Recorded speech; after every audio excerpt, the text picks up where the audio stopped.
Hey there, welcome in. My name's Josh. This is another episode of Road to Riot, and this is what I learned this week. So clearly, as you can see, we're still working on eyes and the face, and I suspect we will be for quite some time. So eyes, we learned a couple things. So one of the bigger takeaways was that you can erase the lower part of the pupil to imply the lower lid. I did that with Ross over here. I did it with Michael. I did it with Lily. Only person I didn't do it with was George up here at the top. But the other thing that was interesting is that wrinkles and laugh lines are a thing. And, you know, traditionally, like, if you wanted to be super simplistic to show laugh lines, like, people do this stuff, right?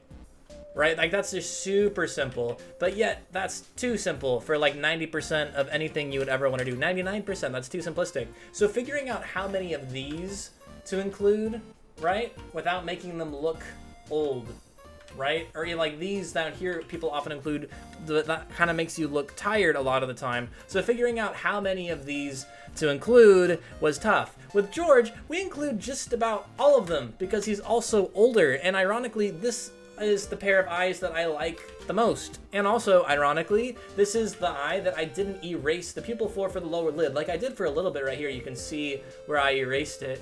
But I like these a lot. I like these very much. So trying to figure out how I can replicate this level of detail without making everybody look like they have old wrinkly eyes is the next step. Another big takeaway is in regards to construction with specifically like the eye inside the eye hole. So Proco has you draw the eye itself using only 5 lines.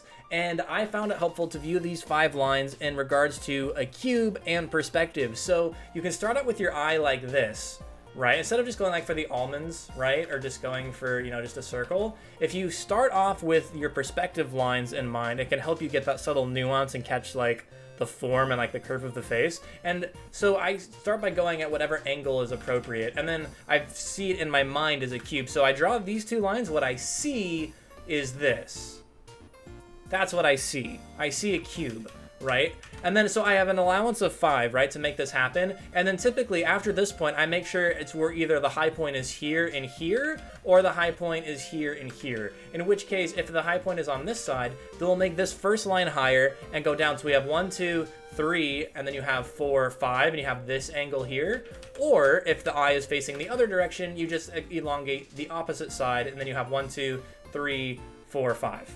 Right? And now what's important here is that, so you look at this, okay, so what is this? Is this the entire skull hole? Is this the socket inside the skull? No, it's not. This is the entire allowance of your eye, which means that both the upper lid and the lower lid have to fit inside of this. So instead of going up and around and trying to figure out where the lid is, work inside. So the upper lid would go here, the lower lid would go there, and then now already you can start to see it take shape. And you just go from there. And then you have your eyebrow about however long, like, I don't know. There's a ratio, I'm sure, for how high the eyebrow is. I kind of just take, like, this length here and just make it about that. So, like, there-ish. So the second takeaway is also in regards to construction, and it's based on using a different head model. I forget what it's called. I'll probably put it up in post. This is what it is.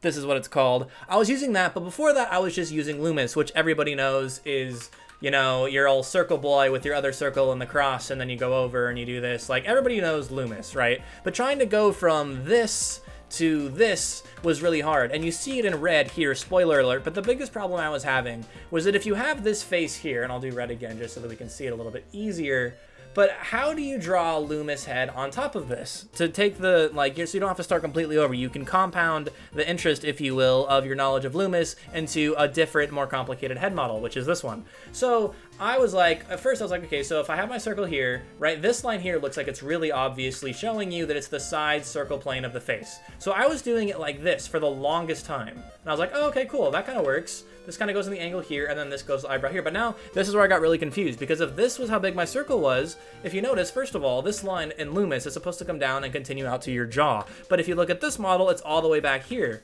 So then I was like, well, okay, fine, I'll ignore that for now. But then also remember in Loomis, you have the side plane of the face going along here. So I thought that I would have to go here and then curve around this way to get the nose, because you're supposed to get the nose on the second curve. But then it's like, I'm like hard curving this. And I was really having a hard time figuring out how I could connect these dots until I realized that the bottom half of the Loomis circle is at the base of the ear. which seems obvious now, but it really, really wasn't for like 45 minutes. Also, not to mention, the circle's way too big because you have to add on the jaw. So in reality, if you're drawing a Loomis circle on top of this, that actually ends up looking a little bit more like this, with the circle ending, still using this line here. You can still use this, because that is still the side plane of the face, but it ends up looking a little bit more like this. With it being, and the ear again, it still goes in this quadrant like it always has, but it's just the bottom circle stops at the base of the ear here, not all the way down at the jawline, because you still have to give your jaw. So, and if you do that, then things kind of make a little bit more sense. So have your Loomis circle end here about where the ear is, and then just keep in mind that, you know, these two lines here are going to be perpendicular while they're on the same plane of the face. And then once they cross this, oh, there's a different color. And then once they cross this line here, that's when they start curving. So this is when things start to curve here. And until then, this line and this line are going to stay parallel. And then they'll curve. So that was the second thing. And then the last lesson I learned this week is also in regards to construction. And this is Rayquaza, which I hope you could tell what it is, but I wasn't really planning on doing this. I was just gonna stay with anime girls, but my community pushed me to do something that's not just anime girls. So we did dragons, and then with dragons, we got to Pokemon, and Pokemon got to Rayquaza. But what was interesting here was that this is literally, like, it was not nearly as hard as I thought it was. And this was for the first time with something that I was actually able to enjoy for like the sake of drawing. Like for the first time I was actually not in a rush to finish it, and I was enjoying the process of creating, which sounds like something I should be doing anyway, but it was a first for me. And basically what happened is, I don't know if you remember the draw box exercises that I talked about forever ago where we were drawing sausages, but that's all this was. All this was sausages. It was great. So you draw your sausages and then you draw your ellipses through them of where you want to cut them with your knife. And then at the end for the head, I drew a cube. So after this, I took this, I did all my sausages, I did all my ellipses through it on one layer. I dropped that down to here, 43%, and then right on top of it, I just drew Rayquaza. I literally just took another layer on top, and I just cleaned up the lines, and I drew, you know, here's his chest plate here, and it goes in, and the black's here, and then his arms here. But like, I used this as like a template, and that felt really OP. And it really, really, really helped. And I liked it a lot. So, and then, you know, after like, I felt like that was like setting my cruise control. And once all of this was done, where are you? Once this was done, the rest of it was a lot easier, right?